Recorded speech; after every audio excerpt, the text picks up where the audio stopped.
Heat 2 grid will be going up, and Mario Bonfanti Jr. Will be starting from first, along with Ed Carpenter, Mikey Lawrence, Mike McKinney, Scott Speed, and Henrik Krogstad. Two very quick guys down the back of the pack, but Mario Bonfanti Jr. is a quadriplegic and is racing very impressively to design himself an ability to race in these rallycross machinery. Good on him for being out there. And if you go on YouTube, you can find some clips of Bonfanti in his rig. He's got motion as well. It is a very impressive setup. Just waiting for Krogstad to take to the grid, and we will get underway for our second of the heat races.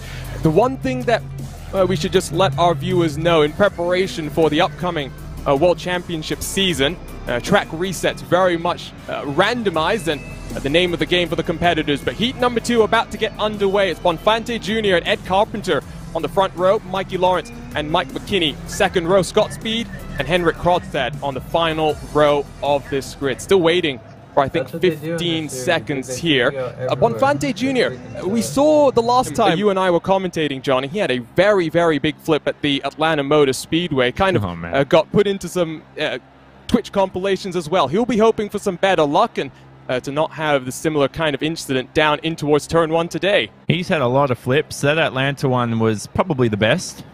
He went over the anti-cut strip and flipped upside down. That was during the feature race start. We had a whole lot more. That's what I like about these All-Star Invitationals. The guys laugh about it. They love it. Sometimes some drivers get a little bit too competitive. You might see them quit out of their little servers and rage quit, just because they are super competitive. No matter how much of an All-Star Invitational it is, some of these guys want to win. They want the bragging rights. But given the green flag, and away they go. Good launch from Carpenter. Better launch from the IRX Superstars on the final row. Krogstad into the grass. Here comes around the outside, though. Former World Championship competitor. 3 wide through turn 1. Always ends in disaster. Bonfanti and Carpenter touching still. In through the chicane they go. Scott Speed just about able to hold on to it with contact with Carpenter. But look at the launch from Krogstad from 6th to 1st, Johnny, in just a couple of corners.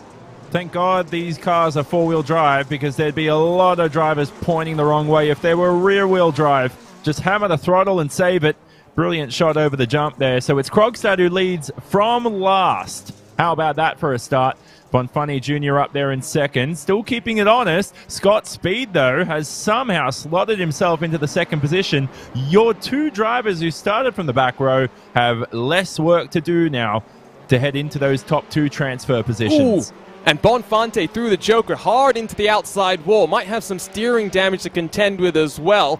He will slot out right in front of Mikey Lawrence and Mike McKinney. That second row now falls to 5th and 6th respectively, but down into turn 1. You can follow along with the Joker lap progress, so 4th, 5th, and 6th, they've all taken their Jokers. Ooh, Bonfanti Jr. has had a bit of a spin, and Mikey Lawrence has got caught up in it as well. See if we can potentially get the replay as Bonfanti tries to get pointing in the right direction. So we should be able to continue away. Now that's a big lockup there for Henrik Krogstad, followed up by a lockup from Scott Speed.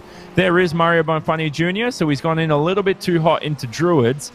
Oh, and he's missed the apex to the inside of the corner, if that's a thing. And that's what's actually shoved him to the outside of the racetrack. Well, final cars across the line. Carpenter, Lawrence, McKinney, and Bonfanti. They go into the last chance qualifiers, Johnny, as we get set for heat number 3. Here's the grid I read out earlier incorrectly. Mario Bonfanti Jr. starts from first alongside Jim Deschamps. So it's a 2x2 grid, as we said. Chris Atkinson on the outside of Mike McKinney on the second row. And it's important this race for Kevin Hansen to make his way into a transfer position. If he's not in the feature, it is a round to forget. And I think what we saw in the last of those consolation races, as they were, is the entertainment and the excitement starts to ratchet up. So 10 seconds left before the cars begin this final consolation race. Next up, it is the feature in 10 laps to decide the first of our IRX All-Star Invitational winners in 2021. But for now, 6 cars, 2 slots in the feature. Front row is Bonfanti and Jim Deschamps. They have not enjoyed the best of runs so far today. Can this be the difference maker for them? Away we go then. Good launch from row 2 of the grid. Row 3 gets blocked off. Nowhere for Kevin Hansen to make a look as they contact between all 3 of them. Oh, it's going to be a traffic jam once more, Johnny. Who's going to be able to scamper through? Because Chris Atkinson and Ed Carpenter further contact. And there goes Mike McKinney into the race lead. Green flag, green flag. 5 laps to go. Are you serious right now? Who the hell was that? That was some bullshit. Who's in the Nitro Circus car? Very unique line there by the Nitro Circus Subaru of Jim Deschamps. But we don't have a rule for... I mean, what happens if none of your drivers finish the race? Does anybody advance? I've never had to consider that in Rallycross, but we're 2 laps in, Arjuna, and I think we might have to look into creating a rule for that liking. Well, we might have to also think about, you talked about the gap between first and second in the last race. It's already 9 between McKinney and Deschamps. Oh my goodness. This is Bonfante and Atkinson third and fourth. We're definitely going to see some big gaps as Atkinson slips it down the inside of Bonfante, who gets up into the grass there.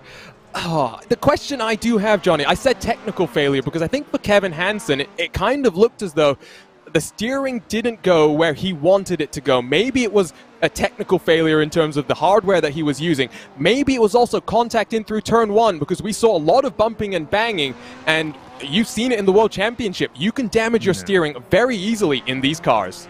Kevin Hansen. Oh my goodness, Bonfante Jr. upside down, just like Atlanta, and just like another who finished 3rd and 4th. And along with Mario Bonfante Jr., Kevin Hansen a DNF for this LCQ. Did a good job, Mario Bonfante Jr., as we know. He is a quadriplegic, very difficult for him to race. And he will round up the field here. 16-second advantage from first to second. I don't take stats for the All-Star Invitational, Arjuna, every now and then for gap from first to second, but it certainly blitzed the sim racer's biggest gap between first and second by double the amount. You completed the Joker lap. You got wheel damage. I quit. I'm done sim racing. Car stopped on the right. My wheel's freaking sideways.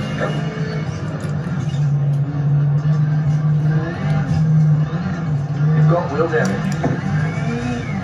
I'm pretty sure I can feel that.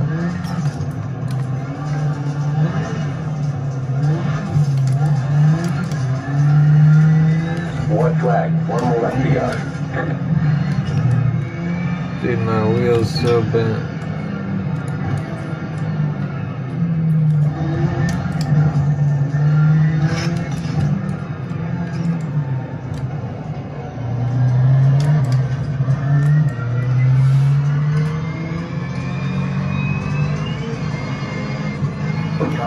That was so much fun.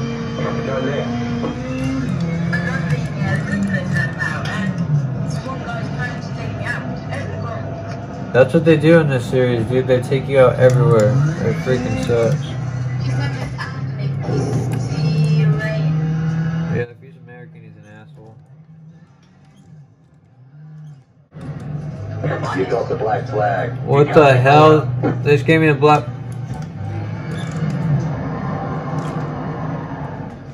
Chicken flag, chicken flag.